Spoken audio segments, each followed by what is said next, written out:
ہر سال کربلا سناتے ہیں میرے عزیزو. اب کربلا صرف علماء سے نہیں، ہر گھر میں باپ سے بچہ خود سنے. کون؟ حسین ابن علی ہیں. یہ کربلا کی داستانیں گھر گھر میں ہو، پھر ہمیں کچھ فرق نہیں پڑتا کہ ظالم طاقتیں کیا کیا منصوبے بنا رہی ہیں. مولا علی کرم اللہ وجہ الکریم کی اب تاریخ میں بیان کرنے جا رہا ہوں. یہ اب خلافت کا جو دور ہے، یہ ظاہر سی بات ہے کمپلیکیٹڈ چیز.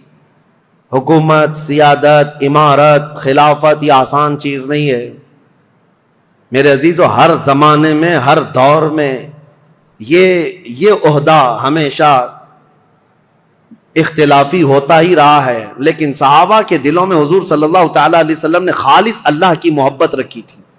وہ دنیا پرست نہیں تھے اور دنیا کے اسباب کی طرف یا مادوں کی طرف وہ اپنے دل دادا نہیں تھے. اللہ کا خوف رکھتے تھے، اس لیے زیادہ معاملات نہیں آئے. پھر بھی جیسے کہ کل میں نے بتایا، حضرت عثمان کے 12 سالہ خلافت کے دور میں آخر دور ایسا آیا جو فتنوں سے بھرا ہوا تھا.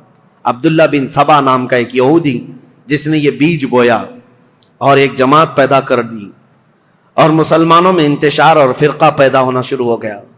اور سبب کہاں، یہ فتنہ کہاں تک پہنچا؟ حضرت عثمان غنی کا قتل ہو گیا مدینے میں. یہ پہلا قتل ہے جو مسلمانوں کے ہاتھ ہوا ہے، حضرت عثمان غنی کا قتل. حضرت عمر کو بھی شہید کیا گیا، لیکن وہ تو ایک آگ کا پجاری تھا، ابو لولو فیروز مجوسی. لیکن حضرت عثمان کا جو قتل ہوا ہے وہ آپسی انتشار کی وجہ سے ہوا. تفصیل میں نے بتایا. جگہ جگہ انقلاب نام سے کچھ جماعتیں کھڑی ہوتی تھیں. ان کو یہ چاہیے تھا ریولیوشن، اور ان کو جدت، نیا پن چاہیے تھا. حضرت عثمان کا خلافت کا زمانہ 12 سال ہو رہا تھا، اور یہ وقت یہاں تک آ پہنچا کہ مدینے میں پہنچ کر کے ان سبائیوں نے، مصر کے رہنے والے بلوائیوں نے حضرت عثمان کا قتل کر دیا. یہ قتل صحابہ کے لیے بہت بڑا صدمہ تھا. جتنے بڑے صحابہ تھے اس قتل کے خلاف تھے. خود حضرت علی کرم اللہ وجہ الکریم اس کی سخت مذمت کرتے رہے اور کہتے رہے کہ رسول اللہ صلی اللہ علیہ وسلم کے حرم مدینہ کو جس نے حلال کر دیا خون سے حضرت عثمان کے، وہ دنیا کا بدترین شخص ہے. اور حضرت علی کے فرامین ہے کہ میں سمجھتا ہوں قتل عثمان سب سے بدترین فتنہ ہے. اب حالات ہو گئے، ان کے قتل کے بعد جنازہ ہو گیا، تدفین ہو گئی، جنت البقیع میں آپ دفن ہوئے. اب خلافت کا مسئلہ آیا کہ اب کون خلیفہ بنے گا. جیسے حضرت ابو بکر کی خلافت، کیسے تمام مسلمانوں نے اتفاق رائے سے آپ کو خلیفہ چن لیا تھا، اور حضرت عمر کو حضرت ابو بکر نے جاتے وقت خود ہی اعلان کر دیا تھا، اس لیے اختلاف نہیں ہوا، صحابہ نے ان کو چن لیا تھا. اور حضرت عثمان کی خلافت کیسے ہوئی تھی؟ 6 صحابہ جمع ہوئے تھے. کل جیسے میں نے بتایا مجلس شورا اس کو کہتے ہیں، جس میں حضرت سعد بن ابی وقاص، عبد الرحمن بن عوف، حضرت زبیر، حضرت طلحہ اور حضرت علی، حضرت عثمان، یہ 6 لوگ تھے. حضرت عمر نے جاتے جاتے ان کو منتخب کیا تھا، یہ 6 لوگ جس کو منتخب کریں گے وہ خلیفہ ہوگا. ان 6 میں سے 2 تو پہلے ہی ہٹ گئے کہ ہم کو خلافت کا کوئی ارادہ نہیں ہے، اور باقی جو 2 تھے انہوں نے اپنی خلافت دوسرے کو سپرد کر دی. جیسے حضرت زبیر نے حضرت علی کو دے دیا، حضرت طلحہ نے حضرت عثمان کو. بچے 2 ہی تھے، حضرت علی اور حضرت عثمان، جو خلافت کے دعوے دار. لیکن حضرت عبد الرحمن بن عوف نے دونوں سے وعدہ لے لیا تھا، ہم جس کی بیعت کریں گے ایک دوسرا اس کی پیروی کرے گا، اطاعت کرے گا. تو جب حضرت عثمان کی بیعت ہو گئی تو حضرت علی نے بھی بیعت کیا. اب یہ پوری روایت مسند ابی یعلا میں، تاریخ ابن عساکر میں، خود حضرت علی کرم اللہ وجہ الکریم سے منقول یہ روایت میں آپ کے سامنے رکھتا ہوں. جب حضرت علی کے ساتھ ایک معاملہ پیش آیا تھا، وہ بھی میں ابھی تاریخ میں بتاتا ہوں. 2 جنگیں ہوئی ہیں جو تاریخ کی بدترین قسم کی، یعنی جس میں مسلمانوں کا بہت بڑا نقصان ہوا ہے. ان جنگوں کے متعلق ذکر کرنا مسلمانوں میں یہ ضروری نہیں ہے، لیکن ابھی دور ایسا آ گیا ہے کہ چوہے بہت آ گئے ہیں اور تمہارے وائر کاٹنے پر لگے ہوئے ہیں، اس لیے ہمیں حقیقت تھوڑی بیان کرنی پڑی. جنگ جمل، جنگ صفین کے متعلق خلفشار مچا کر رکھا ہے کچھ لوگوں نے، اس لیے حقیقت کیا ہے وہ بتاؤں گا. اس وقت جب بصرہ میں گئے تھے حضرت علی، ایک مشہور تابعی ہیں اور ایک صحابی ہیں حضرت احنف بن قیس، انہوں نے پوچھا تھا حضرت علی سے، اے علی آج آپ اپنے گھوڑے پر سوار ہو کر بصرہ تک آ گئے ہیں. آپ یہ بتائیں رسول پاک صلی اللہ تعالی علیہ وسلم نے کیا آپ کو اس کا حکم دیا تھا یا آپ یہاں تک کس لیے آئے؟ تب حضرت علی نے تفصیلاً ایک حدیث پر جو حضرت علی سے مروی ہے بیان کیا. کہا لوگوں سنو، میری قرابت رسول اللہ سے کیا ہے وہ بتانے کی چندہ ضرورت نہیں، میری رشتہ داری کیا ہے. لیکن جب رسول کریم صلی اللہ تعالی علیہ وسلم کی وفات ہوئی تو ہمیں ڈر یہ تھا کہ اختلاف پیدا ہو جائے گا مسلمانوں میں، لیکن اللہ کریم ایسا کرم کیا کہ حضرت ابو بکر صدیق کو مہاجرین اور انصار سب نے بالاتفاق خلیفہ مان لیا. حضرت علی کہتے میں بھی اس میں تھا، میں نے بھی حضرت ابو بکر کی خلافت کو تسلیم کیا، اور صرف اتنا نہیں کہ نہ چاہتے ہوئے بلکہ حضرت علی کہتے وہ اس کے اہل تھے اور اس کے حقدار تھے، ان سے افضل ہم میں کوئی نہیں تھا. میں نے ان کی خلافت کو تسلیم کیا، اور جب انہوں نے جنگوں میں شرکت کا کہا میں نے جنگوں میں شرکت کی، جتنا انہوں نے مجھے حصہ دیا میں اس میں سے حصہ لیتا رہا. لیکن جب حضرت ابو بکر صدیق کا انتقال ہوا تو حضرت علی کہتے ہیں میرے دل میں یہ خیال تھا، لیکن حضرت ابو بکر نے جانے سے پہلے ہی ایک وصیت کر دی تھی مسلمانوں کو حضرت عمر کے نام پر کہ عمر بن خطاب کو میں صحیح سمجھتا ہوں، تم لوگ اپنا اس کو منتخب کر لو. تو حضرت علی کہتے ہیں حضرت ابو بکر کی ہم حد درجہ تعظیم کرتے تھے، اس لیے ان کے فرمان کے آگے کوئی جا نہیں سکتا تھا. حضرت عمر کو ہم نے خلیفہ بنایا. حضرت علی کہتے ہیں میں نے حضرت عمر کے 10 سالہ زمانے میں جتنی جنگیں انہوں نے مجھے جہاں جہاں بھیجا میں نے شرکت کی، جو مال غنیمت ملتا تھا ان کی طرف سے میں نے سب لیا، اور ہر چیز میں ان کے شانہ بشانہ رہا. پھر جب حضرت عمر کا انتقال ہوا تو وہ کہتے ہیں کہ وہ مجلس شورا بنا کر گئے تھے 6 لوگوں کی، اس میں میں بھی تھا، اور اس میں 6 لوگوں میں جب انتخاب کرنے کی بات آئی تو 2 ہٹ گئے اور 2 نے ہمارے حوالے کر دیا. لاسٹ میں 2 بچ گئے، علی اور عثمان رضی اللہ تعالیٰ عنہما. حضرت علی کہتے ہیں چونکہ عبد الرحمن بن عوف نے مجھ سے یہ وعدہ لیا تھا، وہ 6 میں سے ایک صحابی عبد الرحمن بن عوف بھی ہیں، انہوں نے حضرت علی سے وعدہ لیا تھا اے علی اگر آپ کے علاوہ میں کسی اور کے ہاتھ میں بیعت کروں تو کیا آپ اس کے خلاف جائیں گے؟ حضرت علی کہتے ہیں ہرگز نہیں جاؤں گا، آپ جس کی بیعت کو قبول کریں گے میں بھی اس کی بیعت کو قبول کروں گا. حضرت علی کہتے ہیں جب عبد الرحمن بن عوف نے مجھ سے یہ وعدہ لیا تھا اور وعدے کے بعد انہوں نے حضرت عثمان کے ہاتھ میں بیعت کر لی تو میں اپنے وعدے کے خلاف نہیں جا سکتا، میں نے بھی حضرت عثمان کے ہاتھ میں بیعت کر لی. یہ حضرت علی کی خود بیان کردہ روایت میں آپ کے سامنے رکھ رہا ہوں. اور پھر 12 سال گزر گئے حضرت عثمان کے. حضرت علی کہتے ہیں پھر حالات ایسے سنگین ہو گئے کہ حضرت عثمان کا قتل ہو گیا، جو بالکل میرے وہم و گمان میں نہ تھا کہ قتل تک ہو جائے گا. معاملات بدل رہے تھے، فتنہ پھیل چکا تھا، لیکن اتنے سنگین حالات بن گئے کہ ان کا قتل ہو گیا جس سے ہم ہرگز راضی نہیں. اب اس کے بعد بات آتی ہے خلیفہ چننے کی. حضرت زبیر، حضرت طلحہ، یہ 2 ایسے صحابہ ہیں جو عشرہ مبشرہ میں سے رسول اللہ صلی اللہ علیہ وسلم نے جن کو دنیا میں جنت کی بشارت دی، ان میں 2 یہ ہیں. یہ صحابہ بڑے صحابہ کہلاتے تھے، مدینے میں جتنے تھے سب آئے، سب آ کر حضرت علی کے پاس کہنے لگے آپ اپنی بیعت کا اعلان کر دیں اور آپ خلیفہ ہیں. حضرت علی نے کہا مجھے اس کی خواہش نہیں، میں خلیفہ کی بجائے وزیر بننا پسند کروں گا، تم میں سے جو چاہے خلیفہ بن جاؤ.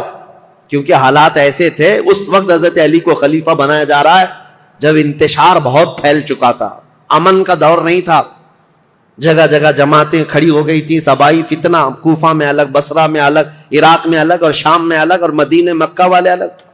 یہ حالات پر حضرت علی کو خلیفہ بنایا جا رہا ہے. حضرت علی نے منع کیا، اس کے بعد پھر لوگوں نے اصرار کیا آپ سے بہتر ہماری جماعت میں کوئی نہیں. حضرت علی کہتے ہیں جب انہوں نے اصرار کیا تو میں نے اللہ اس کے رسول کے احکام کی شرط پر اور خلفائے ثلاثہ جو گزر چکے ان کی اتباع، ان کی پیروی پر سب کی بیعت لینا شروع کیا. حضرت علی جب بیعت لینے لگے، یہ تقریباً 35 ہجری کا واقعہ ہے. حضور صلی اللہ تعالی علیہ وسلم کی وفات کو 25 سال گزر چکے تھے. یہ 35ویں ہجری میں حضرت علی رضی اللہ تعالیٰ عنہ خلافت پر متمکن ہوئے مدینہ طیبہ میں. اب خلافت کا پہلا دور ہے، یعنی ابھی پہلا دن ہے. آپ بہترین خطیب تھے، حضرت علی کرم اللہ وجہ الکریم خطبہ بہت اعلیٰ دیا کرتے. خطبے کے بعد آپ یہ جو فتنہ پھیلا تھا اس کو ٹھنڈا کرنے کے لیے کوششیں فرما رہے تھے. لیکن اسی اثنا میں ہوا کیا, حضرت علی رضی اللہ تعالیٰ عنہ نے دو چند دنوں کے بعد بہت سخت قسم کے فیصلے لیے. اس سے معاملات اور سخت ہو گئے. کیا؟ آپ نے ملک شام کے گورنر امیر معاویہ رضی اللہ تعالیٰ, جو 22 سال سے گورنر تھے حضرت عمر کے زمانے سے, حضرت علی یہ کہتے تھے کہ اب ان کو گورنری سے میں معزول کرتا ہوں. حضرت امیر معاویہ کو اور مصر کے گورنر کو اور کئی جگہ کے گورنروں کو ایک ساتھ معزول کرنے کے لیٹر آپ نے جاری کر دی. جبکہ جو اکابر صحابہ تھے اس میں حضرت ابو موسیٰ اشعری, حضرت عمرو بن عاص, کئی صحابہ آ کر آپ کو مشورہ یہ دے رہے تھے کہ اس وقت یہ فیصلہ لینا اچھا نہیں, حالات بہت بگڑے ہوئے. حضرت عثمان کا قتل ہوا ہے, پہلے آپ اپنی بیعت سب سے لے لیجئے, اس کے بعد ان کے معزول کرنے کا حکم جاری کیجئے. حضرت علی نے حالات کی سنگینی کے اعتبار سے یہ خط جاری تو کر دیا, لیٹر بھیج دیا. پھر میں کہتا ہوں ادب کا دائرہ ساتھ رکھنا ہے سنیوں, تولنا نہیں صحابہ کو ادھر ادھر. حالات جو ہوئے جیسے ہوئے, لیکن وہ رسول اللہ کے صحابہ ہیں. ان کے اختلافات یا ان کے مشاجرات کو بیان کرنا ہی حرام ہے, لیکن یہاں تاریخی سچائیاں تمہارے ذہنوں میں رہیں, اس لیے میں یہ عرض کر رہا ہوں تاکہ کوئی دوسرا چوہا آ کر کے تمہیں کبھی اس کے بارے میں کبھی اس کے بارے میں نہ بیان کرتے. جیسے حضرت امیر معاویہ کو ٹرول کرتے کرتے آج اتنی گندی باتیں کہنے لگ گئے لوگ جو حقیقت میں ہے نہیں. ہاں کچھ معاملات تو ہوئے ہیں لیکن ایسے نہیں ہیں. حضرت علی نے ان کی معزولی کا لیٹر جاری کیا, حالات سنگین ہو گئے. ظاہر سی بات ہے 22 سال سے وہ گورنر تھے. اب یہاں حالات یہ ہو گئے کہ حضرت امیر معاویہ نے سب سے پہلے یہ اعلان کیا کہ حضرت علی اب خلیفہ اگر ہو گئے ہیں تو ان کی خلافت کا پہلا کام یہ ہونا چاہیے, جنہوں نے حضرت عثمان ابن عفان کو قتل کیا پہلے ان قاتلوں کو پکڑ کر قصاص لینا چاہیے. خلیفہ اسلام کا قتل ہوا ہے, عام آدمی کا قتل نہیں ہوا ہے. خلیفہ اسلام کو قتل کرنے کا مطلب اسلام کے پلر کو ہلا دینا.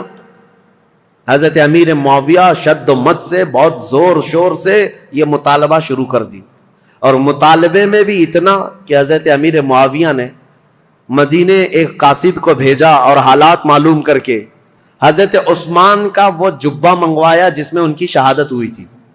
وہ خون سے تر بتر تھا. حضرت عثمان جس میں شہید ہوئے تھے وہ جبہ موجود تھا, اور ان کی بیوی حضرت نائلہ اس وقت موجود تھی جو حضرت عثمان کے گھر میں ان کی انگلیاں کٹ گئی تھی, بیچ بچاؤ میں یا زخمی ہو گئی تھی. ان کی کٹی ہوئی انگلیاں اور حضرت عثمان کا جبہ حضرت امیر معاویہ نے دمشق ملک شام منگوایا. اب یہ جب چیزیں آئیں تو حضرت امیر معاویہ نے منبر پر رکھ کر کے لوگوں سے کہا خلیفہ اسلام کا بے دردی کے ساتھ قتل ہوا ہے, جبکہ جو وجوہات بتائی جا رہی ہیں وہ بہت چھوٹی ہیں. حضرت عثمان نے غلطی کیا کی تھی, ان کا جرم کیا تھا جس کی وجہ سے یہ قتل ہوئے. اور یہ جبہ جیسی ہی ملک شام میں پہنچا ہنگامہ برپا ہو گیا. تقریباً 60,000 لوگ کھڑے ہو گئے یہ مطالبہ کرنے کے لیے کہ خلیفہ اسلام عثمان بن عفان کے قتل کا قصاص لینا ضروری ہے. جن لوگوں نے قتل کیا ہے خلیفہ اسلام کو, ان کا مطالبہ کرنا اپنی جگہ پر تھا. ظاہر سی بات ہے آج کے دور میں آپ کو بتاؤں, ملک کے پریزیڈنٹ پر کوئی حملہ کر دے یا ملک کے پی ایم پر کوئی حملہ کر دے تو پورے ملک کی عزت کا مسئلہ ہو جاتا ہے. عام چیز نہیں ہے, اس کے لیے سیکورٹی بھی بہت رکھی جاتی ہے. اور اگر ہو گیا تو اس کے بعد حالات کیا ہوتے ہیں, جو نیا بیٹھے گا اس کے لیے سب سے پہلا مطالبہ یہی کیا جائے گا جن لوگوں نے ان کا قتل کیا ہے پہلے ان کو پکڑو. یہ مطالبہ ہوتا ہے. ارے میاں پی ایم اور پریزیڈنٹ تو بہت دور کی بات ہے, ہمارے ہاں کوئی عام آدمی بھی مر جائے تو لوگ مطالبہ کرتے ہیں کہ قاتل کو پکڑو, کلر کون ہے اس کو سزا دو. یہ تو مطالبہ ہوتا ہی ہے, پروٹیسٹ ہوتے ہیں. تو حضرت امیر معاویہ کا مطالبہ بہت تیزی سے بڑھتا چلا گیا. اب دیکھیں میں حالات آپ کو سمجھا رہا ہوں. حضرت علی کے ساتھ کیا معاملات تھے. جیسے ہی مدینے میں آپ نے باغ ڈور سنبھالی, آپ کے لیے حالات یہ تھے کہ صحیح طریقے سے قاتل کون ہے یہ کسی کو معلوم ہی نہیں تھا. آج تک نہیں معلوم؟ تو کیونکہ اس گھر میں حضرت عثمان ابن عفان کی بیوی حضرت نائلہ اکیلی تھیں، وہ بہت پردہ دار عورت تھیں. انہوں نے بیان کیا حضرت علی کے سامنے کہ محمد بن ابو بکر چھت سے داخل ہوئے تھے، یہ تو میں نے دیکھا ہے. اور انہوں نے حضرت عثمان کی داڑھی بھی پکڑی تھی، لیکن حضرت عثمان نے ایک جملہ کہا تھا کہ تیرے باپ ابو بکر ہوتے تو یہاں تک تیری حرکت نہ ہو سکتی. یہ سن کر محمد بن ابو بکر چلے گئے اور دروازے پر کھڑے ہو کر وہ رو کر توبہ کرنے لگے. لیکن ان کے ساتھ انجان 2 آدمی بھی آئے تھے، میں انہیں نہیں جانتی ہوں نہ پہچانتی ہوں کون لوگ ہیں. اور اس کے بعد حضرت نائلہ جو حضرت عثمان کی بیوی اس وقت جو موجود تھی وہ کہتی ہیں قتل ہونے کے وقت میں وہاں موجود نہیں تھی، قتل ہو گیا. حضرت علی کے سامنے یہ مقدمہ ہے، بڑا سخت ہے. کسی انجان کو قتل تو نہیں کر سکتے پکڑ کر کے پوری جماعت کو. ظاہر سی بات ہے آپ موب لنچنگ بھی ہو جاتی ہے تو اس پورے موب کو جو ہے نا سزا نہیں دیتے حکومت. پرٹیکولر ایک آدمی کون ہے جو مرڈر کیا ہے اس کو پکڑنا ضروری ہوتا ہے. موب کا جو حملہ ہوتا ہے یہ سب لوگ اس میں شریک ہوتے ہیں. سزائیں چھوٹی چھوٹی ہو سکتی ہیں لیکن مرڈر کا جو جرم ہے وہ سب پر نہیں آتا. اس وقت حضرت علی کے ساتھ یہ معاملہ تھا کہ حقیقت میں قاتل کون ہے یہ نہیں معلوم. تو سیدنا علی بن ابی طالب مدینے کے سارے صحابہ سے کہہ رہے تھے کہ میں بھی حضرت عثمان کے قتل کا قصاص لینا چاہتا ہوں، لیکن قاتل پکڑ کر کے تو لائیں. لوگوں نے کہا یہ مصر کے لوگ تھے، بلوائی تھے، ان سب کو پکڑ کے سزا دیجیے. حضرت علی کہتے ہیں وہ ایسی جماعت سے جن پر میرا قابو نہیں ہے، ابھی ابھی خلیفہ بنے ہیں اور مصر میں نیا اسلام ہے. یہ بلوائی یہ جتنے ہیں وہاں پر ایک فتنہ بھی پیدا ہو چکا تھا، تو وہ جدت پسند لوگ تھے، نئے نئے قسم کے اسلام میں آئے ہوئے تھے. حضرت علی ان مصلحتوں کو دیکھ کر خون عثمان کا بدلہ لینے میں آپ نے فرمایا کہ اس کو بعد میں حالات کے ٹھنڈے ہو جانے کے بعد لیا جائے گا، بس بات اتنی تھی. لیکن غلط فہمی بڑھتی گئی اور یہ غلط فہمی کو ڈالنے والا کون تھا؟ اسی لیے میں نے کل آپ کے سامنے ایک نام بتایا تھا، عبداللہ بن سبا، ایران کا رہنے والا ایک یہودی جو اسلام میں آیا تھا. اس نے اپنا کام شروع کر دیا مدینے میں جا کر اور دیگر جگہ پر ملک شام میں لوگوں کو بھڑکانا شروع کیا. پہلے تو حضرت علی کی حمایت میں بولتا تھا، اب حضرت علی خلافت پہ آئے تو حضرت عثمان کے قتل کا بدلہ لینے کے لیے ابھارنے لگ گیا.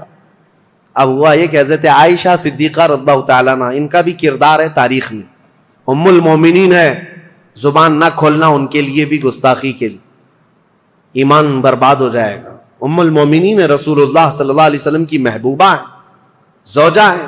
یہ حج پر گئی ہوئی تھیں اور حج سے واپس آنے کے وقت حضرت عثمان کا قتل ہو گیا تھا اور یہ خبر حضرت عائشہ کو پہنچ گئی.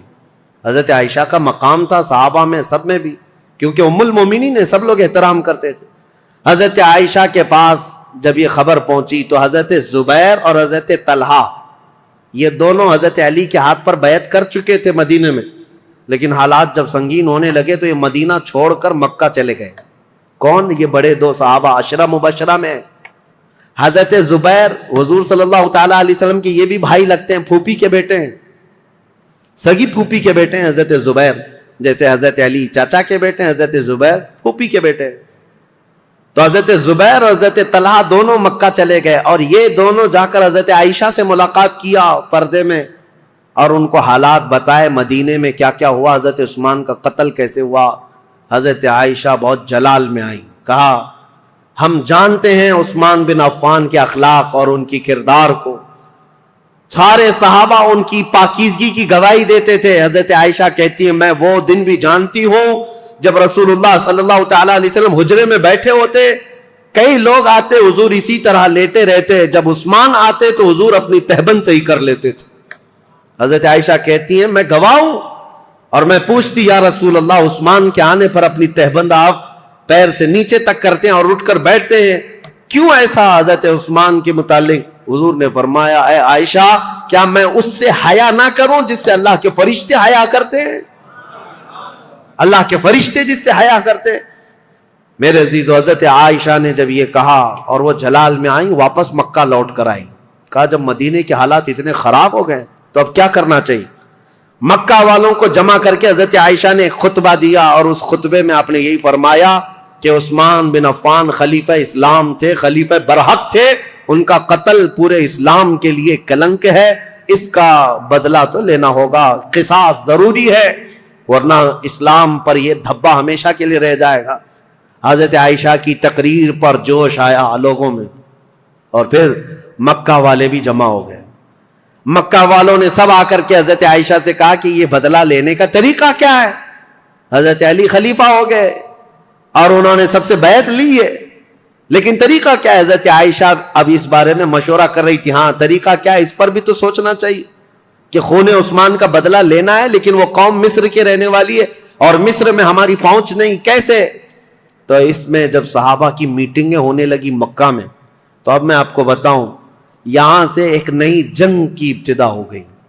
حضرت عائشہ اپنی اونٹنی پر سوار ہو کر، پہلے لوگوں نے کہا کہ ملک شام چلتے ہیں، امیر معاویہ نے بھی خون کے بدلے کا اعلان کیا، یا پھر مدینے چلتے ہیں، لیکن ان دونوں رائے کو آپ نے، حضرت عائشہ صدیقہ نے چھوڑ دیا اور بصرہ کی طرف آپ روانہ ہو گئیں۔ بصرہ عراق کا ایک شہر ہے۔ اس بیچ میں کئی ایسے محتاط صحابہ ہیں جو اس جنگ میں شامل نہیں ہوئے۔ حضرت عائشہ جب جانے لگیں، کیونکہ میٹنگیں اتنی ہو گئی تھیں، اور جب لوگ یہ کہنے لگے کہ یہ بدلہ لینا تو خلیفہ وقت کا کام ہے، تو حضرت علی اس وقت بدلہ قصاص لینے پر تیار نہیں تھے، یا یہ فرما رہے تھے کہ ابھی اس قوم سے ہمارا پالا نہیں ہے، یا اس قوم پر ہمارا قابو نہیں ہے، ہم بعد میں بدلہ لیں گے۔ لیکن یہ مطالبہ شدت اختیار کر گیا۔ اب حضرت علی کو مدینے میں بھی آ کر خبر پہنچ گئی کہ حضرت عائشہ لوگوں میں جمع ہو گئی، اور انہوں نے خون عثمان کا قصاص لینے کا اعلان کر دیا۔ اور حضرت علی کو یہ بھی خبر مل گئی کہ امیر معاویہ کو جو ہم نے خط لکھا تھا، حضرت امیر معاویہ نے بدلے میں خط بھیجا جو بالکل خالی تھا، کچھ بھی لکھا ہوا نہیں تھا۔ حضرت علی سمجھ گئے معاملات سنگین ہے، یعنی امیر معاویہ نے وہاں سے اعلان یہ کر دیا ہے کہ پہلے خون عثمان کا بدلہ لیا جائے گا، بعد میں حضرت علی کی بیعت اور خلافت کا معاملہ ہوگا۔ اب یہ بظاہر ٹکراؤ والی صورت ہے، ایک طرف سے مطالبہ ہے شدت سے بدلہ لینے کا، اور ایک طرف حضرت علی مصلحت کو دیکھ رہے تھے، حکمت کو دیکھ رہے تھے۔ اس وقت حضرت علی کہتے ہیں اس خانہ جنگی کو، جس کو کہتے ہیں گرہ یدھ، اپنے اندر چلنے والی جنگ کو اگر خاتمہ نہ کیا جائے تو اس کا بہت بڑا نقصان اٹھانا پڑے گا اور ہمارا شیرازہ منتشر ہو جائے گا۔ حضرت علی مدینے میں لوگوں کو جمع کرتے ہیں، چلو ہم اس معاملے کو ٹھنڈا کریں گے۔ جب سب لوگ جمع ہوئے حضرت علی کے ساتھ، حضرت علی اب کوفہ کی طرف روانہ ہو گئے۔ حضرت علی کے ساتھ اس وقت 10,000 لوگ تھے۔ میرے عزیزوں، جب 10,000 لوگ ادھر ہیں، حضرت عائشہ کے ساتھ شروع میں 3,000 تھے، پھر راستے میں کئی لوگ شامل ہوئے، وہاں پر بھی 10,000 کی تعداد۔ اب 10,000 کی تعداد جب ہوئی تو اس میں سارے مخلصین نہیں تھے، کئی فتین بھی شامل تھے، ادھر بھی ادھر بھی، سبائی فتنے کے لوگ ادھر بھی تھے ادھر بھی تھے۔ اب حضرت علی رضی اللہ تعالیٰ عنہ یہاں سے نکلے ہیں اور مسلمانوں میں یہ بات پھیل گئی کہ دو جماعتوں میں جنگ ہونے جا رہی ہے، ایک طرف حضرت عائشہ ہیں، ایک طرف حضرت علی۔ یہاں تک کہ روایت میں موجود ہے جب حضرت عائشہ اپنی اونٹنی پر بیٹھ کر کے مکہ سے نکل رہی تھی تو اس دن کو یوم الخیب کہا گیا ہے، یعنی یوم گریہ۔ سارے مکہ والوں نے اس دن اتنا روئے تھے، سارے مکہ والے، جتنا وہ کہتے ہم نے کبھی رویا نہیں، کہ ان کو شدت سے غم تھا کہ آج نوبت یہاں کو پہنچی کہ مسلمانوں کی دو بڑی جماعتیں ٹکرانے جا رہی ہیں، ایک طرف ام المومنین عائشہ صدیقہ، ایک طرف مولا کائنات علی بن ابی طالب۔ ابھی امیر معاویہ کا معاملہ ہی نہیں آیا، حضرت عائشہ چل کر کے گئیں، بصرہ پہنچ گئیں۔ اس میں حضرت زبیر بھی ہیں، حضرت طلحہ بھی ہیں، دو بڑے صحابہ ہیں، عشرہ مبشرہ۔ ادھر حضرت علی کے ساتھ جو 10,000 صحابہ ہیں، اس میں حضرت عمار بن یاسر، مقداد بن اسود، بلال حبشی، کئی صحابہ حضرت علی رضی اللہ تعالیٰ عنہ کے ساتھ، حضرت سلمان فارسی، یہ لوگ ہیں۔ نکلے ہیں، جنگ کی نیت تو نہیں تھی، معاملات کو دیکھا جائے گا اور سامنے بیٹھ کر کے کچھ کیا جائے۔ اب حضرت علی کوفہ گئے تو وہاں حضرت ابو موسیٰ اشعری تھے، یہ بھی بڑے صحابی ہیں جنہوں نے بعد میں چل کر صلح کرائی۔ یہ کوفہ والوں میں بیان کر کر کے لوگوں کو یہ کہہ رہے تھے کہ اے لوگوں، اپنا ایمان بچانا، آخرت بچانی ہے، تلواریں اپنی نیام میں رکھو، کوئی اپنے گھر سے نہ نکلے, کوئی ان جنگوں میں شرکت نہ کرے. حضرت ابو موسیٰ اشعری تو لوگوں کو منع کر رہے تھے. پھر حضرت علی کوفہ پہنچ گئے. یہ کوفہ پہنچنے کی وہی تاریخ ہے کہ جب حضرت علی کوفہ پہنچے تو پھر اس کے بعد مدینے دوبارہ تشریف نہیں لائے. یہاں سے حضرت علی کی خلافت کا باضابطہ جو دور, کوفہ جو دارالعاصمہ دارالخلافہ بنا اسلام کا, حضرت علی جب وہاں آئے تو لوگوں کو آپ کی فوج میں شامل کیا گیا. حالات سنگین ہو رہے, طاقت کے بل بوتے, طاقت کے زور, اس کو ٹھنڈا کرنا چاہیے. اب اس میں محتاط صحابہ جو تھے ان کی بھی رائے میں بتاتا ہوں. حضرت عبداللہ بن عمر ہیں, حضرت عمر بن عاص ہیں, یہ لوگ شریک نہیں ہوئے. محمد بن مسلمہ ہیں, یہ لوگ شریک نہیں ہیں. احنف بن قیس, یہ بعد میں. ان لوگوں سے حضرت علی نے بلا کر کے کہا بھی تھا کہ تمہاری رائے کیا ہے. حضرت عمر بن عاص نے کہا کہ میں چل تو پڑوں گا آپ کے ساتھ, لیکن بس اتنی شرط ہے آپ مجھے وہ تلوار دیں جو تلوار یہ پہچانتی ہو کون سی گردن مسلمان کی کون سی کافر کی. مجھے وہ تلوار دیجیے, کیونکہ جنگ ہو رہی ہے, دو جماعتیں جو دونوں طرف مسلمان ہیں, صحابہ ادھر بھی ہیں صحابہ ادھر بھی ہیں. عمر بن عاص نے کہا میرے پاس ایسی تلوار نہیں جو پہچانتی ہو گردن کس کی ہے, اگر یہ مل گئی تو پھر شریک ہو جاؤں. اس کے بعد حضرت محمد بن مسلمہ کو بلا کر پوچھا کہ آپ کیوں نہیں. کہا میں نے رسول اللہ صلی اللہ تعالی علیہ وسلم سے سنا تھا, میرے آقا نے فرمایا تھا محمد بن مسلمہ اس تلوار کو کبھی نیچے ہونے نہیں دینا, اعلاء کلمت الحق کے لیے استعمال کرنا, اور جس دن یہ نوبت آ جائے کہ یہ تلوار تجھے کسی مسلمان پر اٹھانی پڑے تو احد پہاڑ کے پاس جا کر کسی پتھر پر تیری تلوار توڑ دینا. محمد بن مسلمہ کہتے ہیں کل رات جا کر میں نے اپنی تلوار توڑ دی. آج نوبت یہاں پہنچ گئی ہے کہ ہمیں تلوار اٹھانی پڑ رہی ہے, میں تو تلوار توڑ چکا ہوں.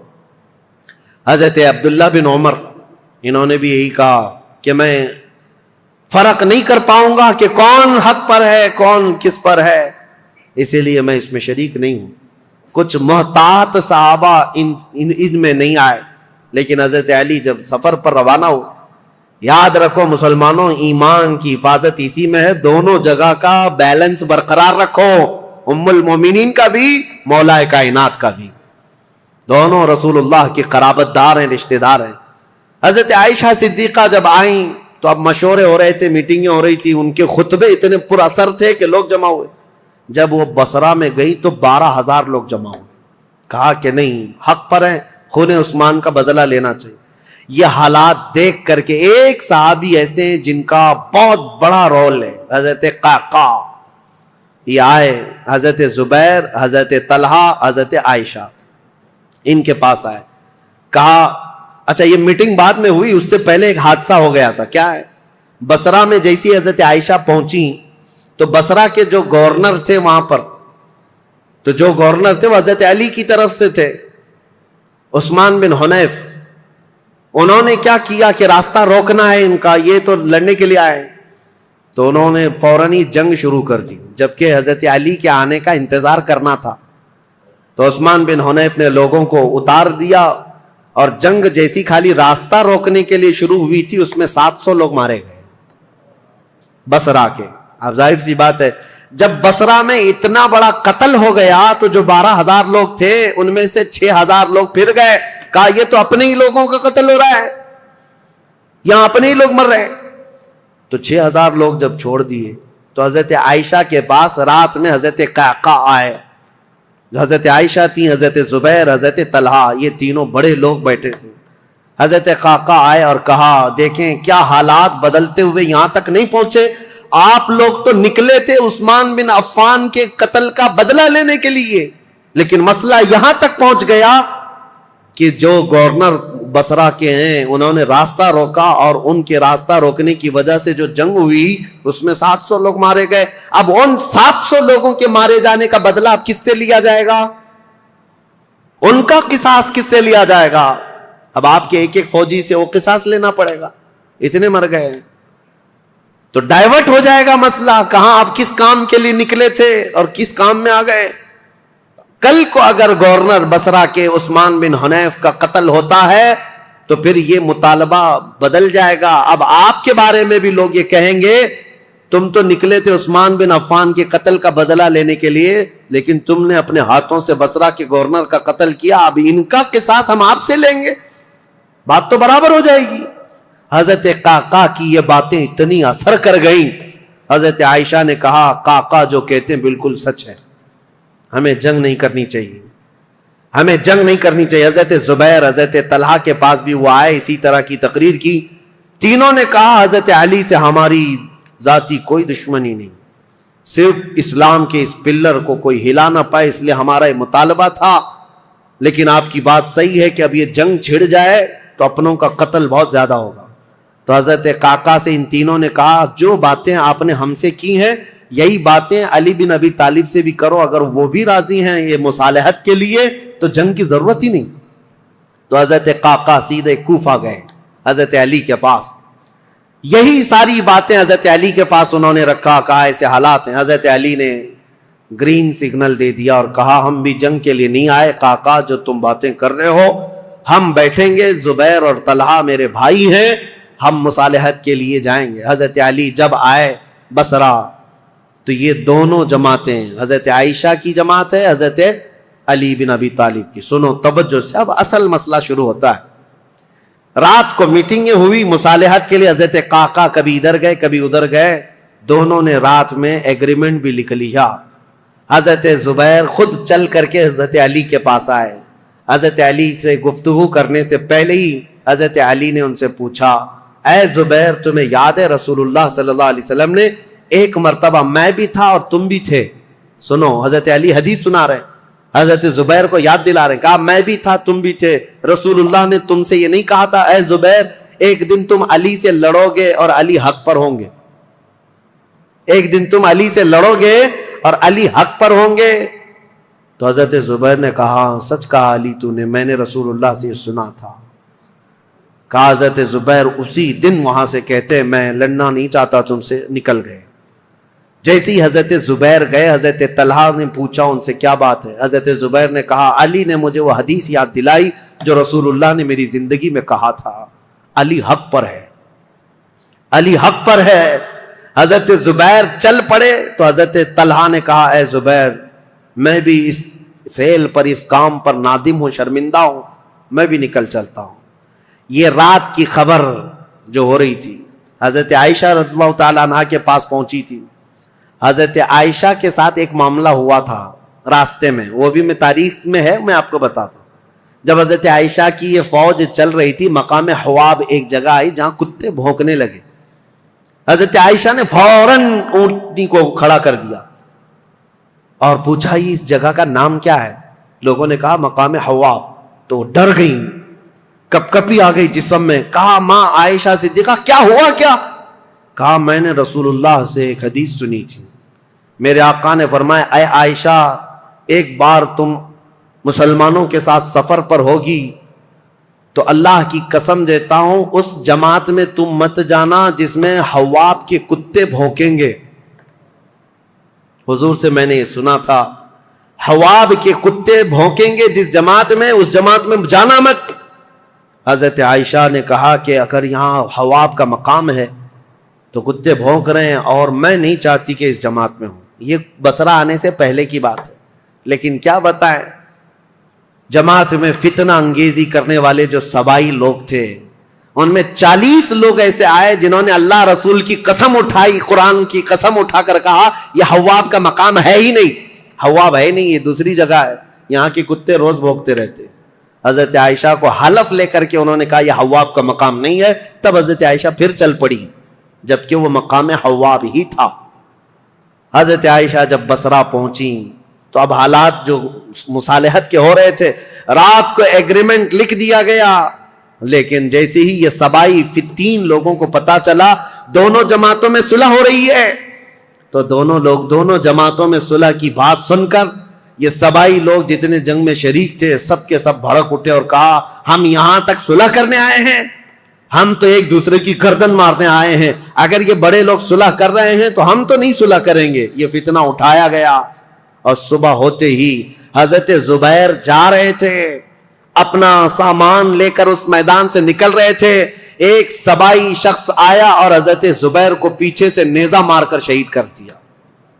رسول اللہ صلی اللہ علیہ وسلم کے بھائی، پھپھیرے بھائی، عشرہ مبشرہ میں سے حضرت زبیر جیسے ہی شہید ہوئے، حضرت طلحہ دوڑتے ہوئے آئے کہ ظالم جماعت نے حضرت زبیر کو مار دیا ہے، رسول اللہ کے اس صحابی کا قتل ہوا، یہ پہلا قتل ہوا ہے. جیسی حضرت طلحہ ان کی لاش کے پاس دوڑتے ہوئے آئے، ان سبائیوں نے حضرت طلحہ کی بھی گردن مار دی. 2 عشرہ مبشرہ میں سے صحابہ تھے، قتل ہو گئے. اب ہوا یہ کہ جیسے ہی حضرت زبیر اور حضرت طلحہ شہید ہوئے تو یہ جو جماعت آئی تھی ان سب میں یہ اعلان ہوا کہ حضرت علی کے ساتھ جو جماعت آئی ہے انہوں نے وعدہ خلافی کی ہے، رات کو صلح کیا اور صبح قتل کیا ہے. اس اعتبار سے جنگ شروع ہو گئی. ادھر سے جو حضرت عائشہ کے ساتھ لوگ آئے تھے وہ جنگ میں کود پڑے اور ادھر سے جو تھے وہ بھی جنگ میں کود پڑے. یہ گھمسان کی جنگ چلتی رہی. اتنی سخت جنگ تھی، اتنی سخت جنگ تھی کہ ایک دن کے اندر 12,000 مسلمان قتل ہوئے. بہت سخت قسم کی یہ تاریخ ہے. یہ مجھے بتانا اس لیے بھی ضروری ہے کہ کوئی اٹھ پٹانگ تمہارے دلوں میں نہ ڈال دے. ہوا کیا تھا حقیقت یہ میں بتا رہا ہوں. لیکن حضرت عائشہ رضی اللہ تعالیٰ عنہ اب بات کرنا چاہ رہی ہیں حضرت علی سے، اور حضرت علی عائشہ سے بات کرنا چاہ رہے ہیں. بیچ میں راستہ ایسا جنگ کا گھمسان چھڑا ہوا ہے کہ نہ ایک دوسرے سے بات کرنے کا موقع مل رہا ہے. یہاں تک کہ حضرت عائشہ کا اونٹ جس پر وہ بیٹھی ہوئی تھی، اس کا نام ہی جنگ جمل ہے. جمل عربی میں اونٹ کو کہتے ہیں. نام ہی جنگ کا جمل رکھ دیا گیا کیونکہ اونٹ پر ایک جھوپڑی لگائی جاتی تھی کجاوا، اس میں حضرت عائشہ بیٹھی ہوئی تھی. اس اونٹ پر اتنے حملے کر دیے تھے، اتنے حملے کر دیے ادھر کی جماعت والوں نے کہ حضرت عائشہ کی حفاظت کے لیے جو ادھر موجود تھے وہ عزت قبیلے کے لوگ ان میں صرف اونٹ کی حفاظت کے لیے 700 لوگ قتل ہو گئے تھے. ایک گرتا تھا، دوسرا پکڑتا تھا، دوسرا گرتا تھا، تیسرا پکڑتا تھا، لیکن ان جان بازوں نے اونٹ کو گرنے نہیں دیا.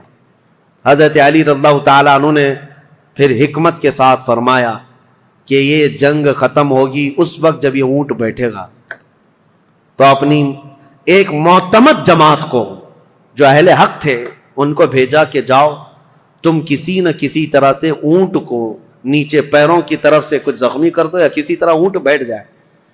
وہ گئی ایک جماعت حضرت علی کی طرف سے، جنگ کے لیے نہیں. انہوں نے کسی نہ کسی طرح اونٹ کو بٹھا دیا. جیسے ہی اونٹ بیٹھ گیا ام المومنین نیچے آئیں. اگر حضرت عائشہ صدیقہ کے ساتھ کچھ بھی ہو جاتا امت میں بہت بڑا فتنہ ہوتا. رسول اللہ کی زوجہ کے ساتھ اگر کسی نے ہاتھ بھی لگایا ہوتا اس وقت بڑا مسئلہ ہوتا. حضرت علی کے لیے کتنا بڑا چیلنج تھا یہ. ان کی خلافت کے دور کا سب سے بڑا چیلنج ہے.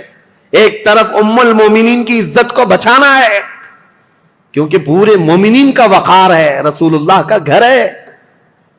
تو حضرت علی نے گرنے نہیں دیا. اور اس کے بعد حضرت علی رضی اللہ تعالیٰ عنہ نے پیغام بھیجا حضرت عائشہ کو کسی نہ کسی طرح سے اس کجاوے سے نکال کر لایا. جیسی نکال کر کے لایا گیا ام المومنین رو رہی تھی. حضرت علی کرم اللہ وجہہ الکریم وہاں گئے تو ان کی آنکھوں میں بے اختیار آنسو تھے، پھوٹ کر رو رہے تھے کیونکہ جانتے تھے ایک ہی گھر کے ہیں. حضرت علی رضی اللہ تعالیٰ عنہ سے سب سے پہلے حضرت عائشہ کھڑی ہوئی، کہا اے علی بن ابی طالب، صرف ایک غلط فہمی کی وجہ سے یہاں تک معاملہ پہنچ گیا. حضرت علی نے کہا ماں عائشہ صدیقہ آپ سچ کہتی ہیں کہ غلط فہمی نے یہاں تک پہنچا دیا. دونوں کے وہی جملے تھے. حضرت عائشہ کہتی ہے میں ہرگز نہیں چاہتی تھی کہ خون مسلم بہ جائے، کسی مسلمان کا قتل ہو جائے، لیکن اتنا بڑا معاملہ پیش آیا. دونوں یہ عظیم صحابہ، وہ زوجہ ہیں، یہ صحابی ہیں، داماد ہیں، رونے لگے. اس معاملے پر بہت گریہ وزاری کی. اس کے بعد مولا کائنات علی بن ابی طالب بیٹھے ہوئے تھے. ایک شخص آیا حضرت زبیر کے قتل کا پیغام لے کر آیا. کہا حضرت زبیر کو نیزہ مار کر شہید کیا گیا ہے. حضرت علی نے کہا سنو رسول اللہ صلی اللہ علیہ وسلم کی حدیث میں اس کو سنا دوں جس نے حضرت زبیر کو قتل کیا. میں گواہ ہوں رسول اللہ نے اپنی زندگی میں فرمایا تھا اے علی دیکھنا ایک دن آئے گا میرے اس زبیر کو کچھ لوگ بے گناہ قتل کر دیں گے اور علی تو اسے بشارت دے دینا کہ وہ شخص اپنی تلوار سمیت ہمیشہ کے لیے دوزخ میں جائے گا. حضرت علی نے کہا بشارت ہو تجھ کو ابن صفیہ کا قتل کرنے والے، کیونکہ حضرت زبیر کی ماں کا نام صفیہ تھا جو رسول اللہ کی پھوپھی ہیں، ان کے قتل کرنے والے کو حضرت علی نے جہنم کی بشارت دی۔ اور ادھر حضرت علی کی رضی اللہ تعالیٰ عنہ کی جماعت میں جو صحابہ تھے ان میں بھی بہت سارے قتل ہوئے۔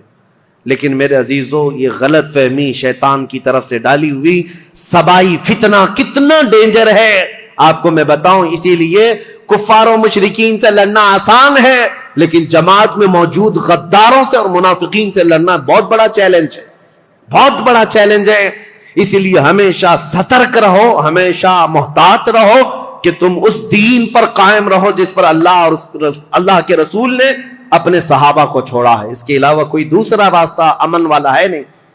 یہ جنگ جمل ہے، اس کے بعد دونوں کے درمیان مصالحت ہو گئی، اور پھر حضرت علی رضی اللہ تعالیٰ عنہ کوفہ واپس چلے گئے، حضرت عائشہ صدیقہ رضی اللہ تعالیٰ عنہ واپس مکہ مکرمہ آئیں۔ یہاں تک کہ میں آپ کو بتاؤں، حضرت عائشہ جب نکلی تھی تو حضور کی ساری بیویاں، حضور کی ساری ازواج حضرت عائشہ کے ساتھ جا رہی تھی، لیکن جب حضرت عائشہ بصرہ جانے لگی تو حضور کی ساری ازواج وہاں سے نکل پڑی، کوئی ساتھ نہ آئی۔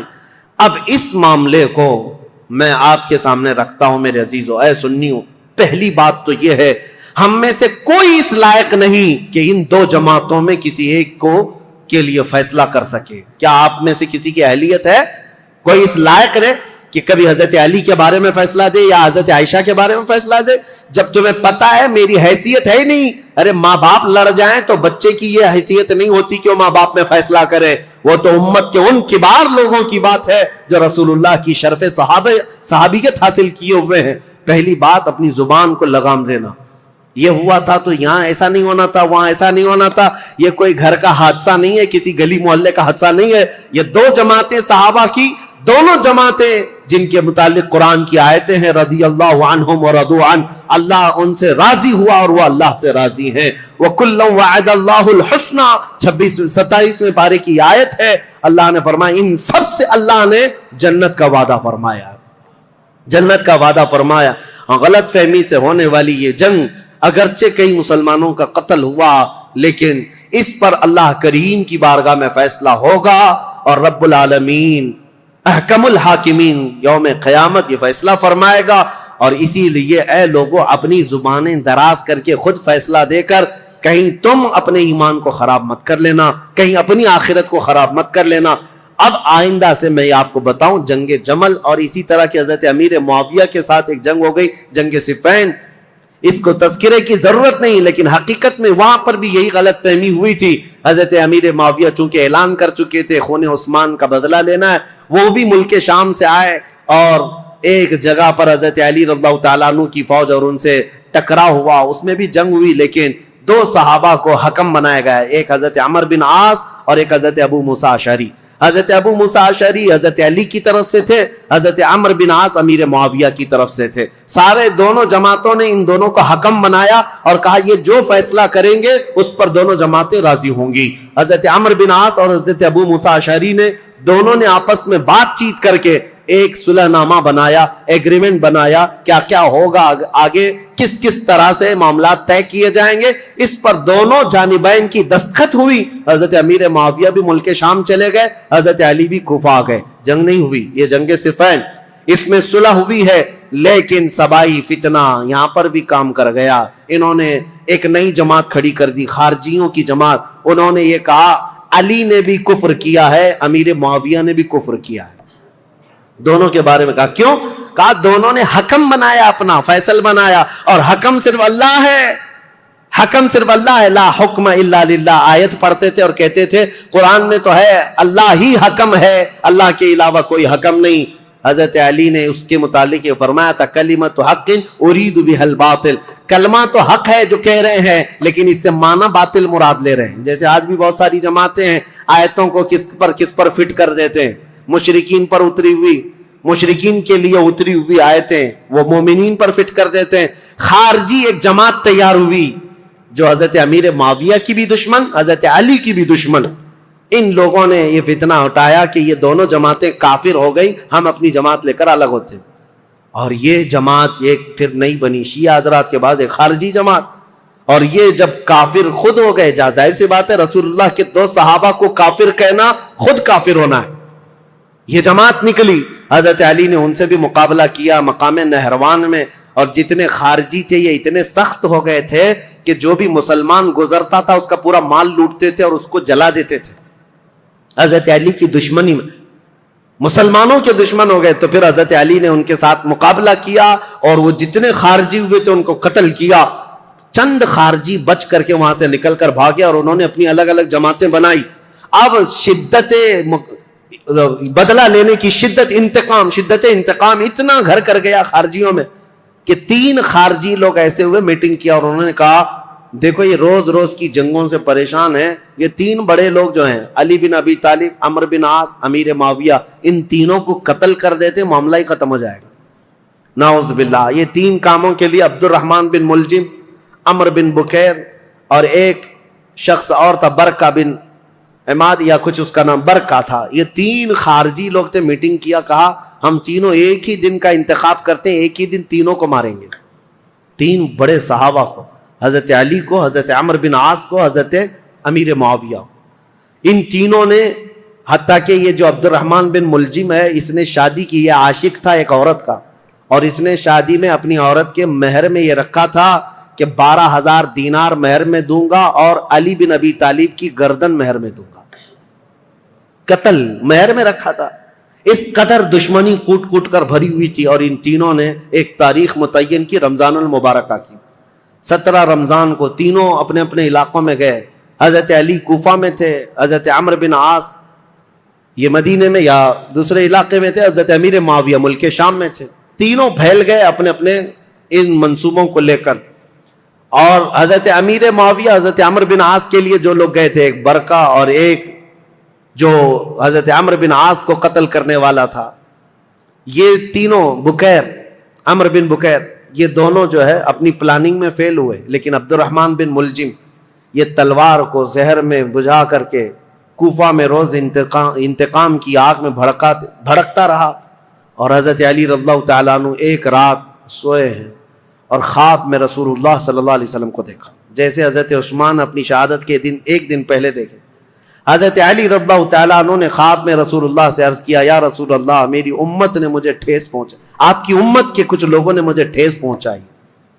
رسول کریم صلی اللہ تعالیٰ علیہ وسلم نے فرمایا، اے علی تم کل کھڑے ہو جانا، ان قریب وہ پوری قوم ہلاک ہوگی جس نے تجھے ٹھیس پہنچائی.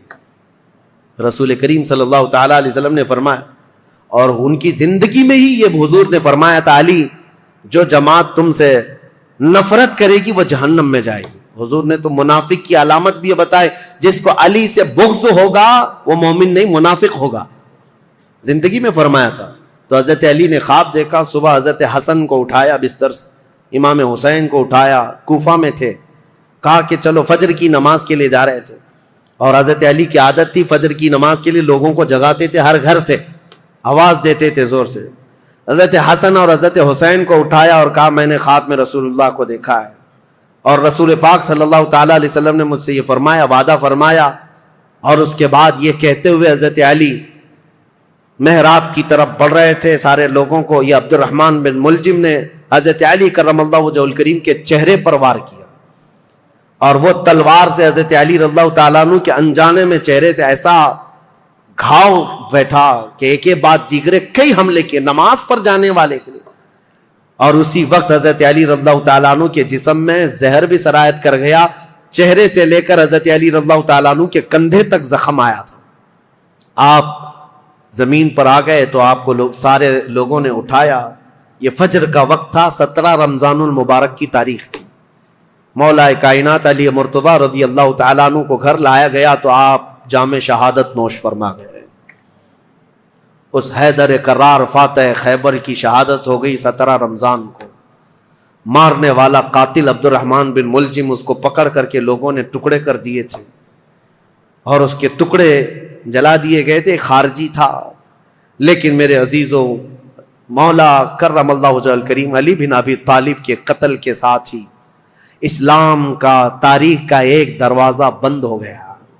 یہ ایک ایسا دور تھا جہاں پر خلافت راشدہ ختم ہو گئی. خلفائے راشدین جو 4 ہیں، اور بعض نے حضرت حسن بن ابی طالب کو بھی خلفائے راشدین میں شمار کیا۔ اب میں یہاں تاریخ کو روک دیتا ہوں اور عرض کرتا ہوں، میرے آقا نے فرمایا تھا کہ میرے بعد 30 سال خلافت ہوگی، الخلافت بعدی 30 ثم الملوک، 30 سال میرے بعد خلافت ہوگی اور اس کے بعد بادشاہت آ جائے گی۔ اب حساب کرو، سیدنا ابو بکر صدیق کا زمانہ 2.5 سال کا، 2 سال کچھ مہینے۔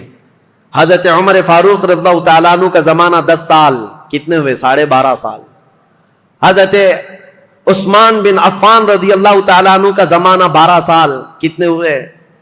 24.5 سال۔ حضرت علی بن ابی طالب رضی اللہ تعالیٰ عنہ کی خلافت کا کل زمانہ 5 سال کچھ مہینے تھا، کتنے ہوئے؟ 29.5 سال۔ 6 مہینے بچے تھے جس میں حضرت امام حسن خلیفہ ہوئے تھے۔ اسی لیے بہت سارے مفسرین محدثین یہ کہتے ہیں وہ بھی خلفائے راشدین میں شامل ہیں۔ 6 مہینے کے بعد انہوں نے خلافت امیر معاویہ کو دے دی تھی، لیکن خلافت کا دروازہ یہاں پر جو راشدہ ہے، خلافت راشدہ بند ہو گیا، خلفائے راشدین کا وہ سنہرا دور ختم ہو گیا۔ عزیزان گرامی، اسلام کی تاریخ کی وہ سچائیاں ہیں جو ہر جوان کو سننا چاہیے۔ 17 رمضان کو کوفہ والے کہتے ہیں بدلیاں ایسی چھا گئی تھیں، لگتا تھا کہ لوگ تو لوگ ہیں، آسمان بھی رو پڑا ہے علی بن ابی طالب کی شہادت میں۔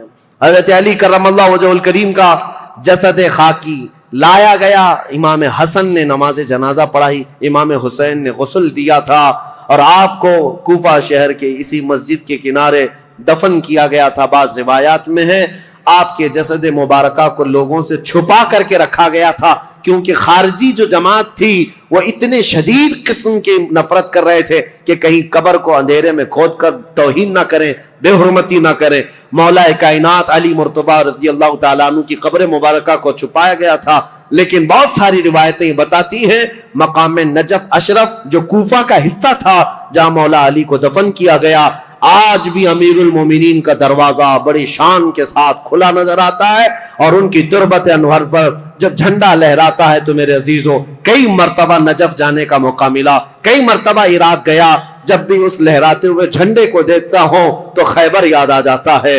مولا کائنات کی وہ تلوار کی شکلیں لٹکائی گئی ہیں، اگرچہ شیعہ لوگوں کی وہاں پر حکومت ہے، لیکن حیدر کرار کے دربار میں جاتے ہیں تو دل ہچکونے لینے لگتا ہے اور بدن میں کپ کپی آتی ہے۔ اس دربار میں آئے ہیں جس نے خیبر کے پھاٹک کو ایک ہاتھ سے اکھاڑ کر پھینکا تھا، جس نے اسلام کی تاریخ میں ایک نیا دروازہ کھولا تھا، جس کو رسول اللہ نے اپنی وفات کے وقت تک پسند کیا تھا۔ آپ کو پتا ہے پیدا ہوئے علی، حضرت علی جس دن پیدا ہوئے رسول اللہ نے اپنا لعاب پاک ان کو چٹایا تھا۔ روایات یہ ہے حضرت علی نے آنکھیں کھولی نہیں تھی، سب سے پہلے آنکھیں کھولی تو دیکھا تو چہرے رسول کو دیکھا تھا۔ رسول کریم صلی اللہ تعالی علیہ وسلم کے گھر میں پرورش پائے، اپنے باپ کے گھر میں نہیں، رسول اللہ کے گھر میں۔ جب رسول اللہ نے اسلام کی دعوت دی، سب سے پہلے اسلام لانے والے علی بن ابی طالب تھے۔ جنگوں میں ہر جگہ شریک، بدر میں بڑھ کر مقابلہ کرنے والے، احد میں حضرت علی کے جسم پر 18 زخم ایسے تھے جن ہر زخم سے خون رستا تھا۔ صحابہ کہتے ہیں ہم کہتے تھے علی کو کہ زخموں کی پٹی کر لو، لیکن وہ دوڑے جاتے تھے کہ میں رسول اللہ کو دیکھ لوں۔ میدان جنگ میں اس طرح ثابت قدم رہنے والے۔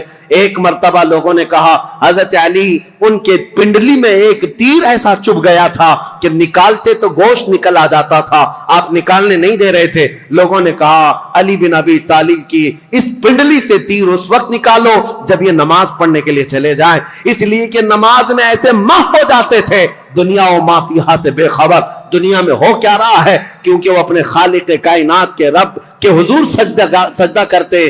جو لوگوں نے یہ کہا حضرت علی جیسی نماز کے لیے رکعت باندھے، ان کی پنڈلی سے یہ تیر کھینچ کر نکالا گیا، اس تیر کے ساتھ گوشت بھی نکل کر کے آ گیا، لیکن ان کی نماز نہیں ٹوٹی، نماز مکمل کیا۔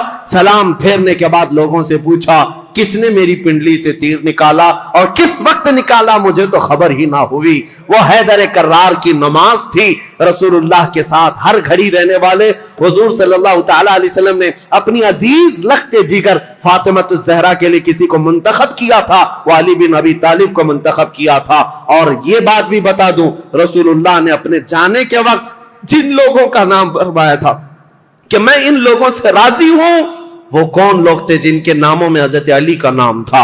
حضور نے فرمایا میں ان سے راضی ہوں۔ وفات کے وقت بھی رسول اللہ ان سے راضی تھے، اور حضور صلی اللہ تعالی علیہ وسلم کے پردہ کرنے کے بعد جو سعادت حاصل ہوئی حضرت علی کو، حضور صلی اللہ تعالی علیہ وسلم کا کفن حضرت علی نے باندھا تھا، تجہیز و تکفین آپ نے فرمائی تھی، اور رسول کریم صلی اللہ تعالی علیہ وسلم کو آخری مرتبہ قبر انور میں جو اتارا گیا ہے، اس قبر میں اترنے والے بھی علی بن ابی طالب تھے۔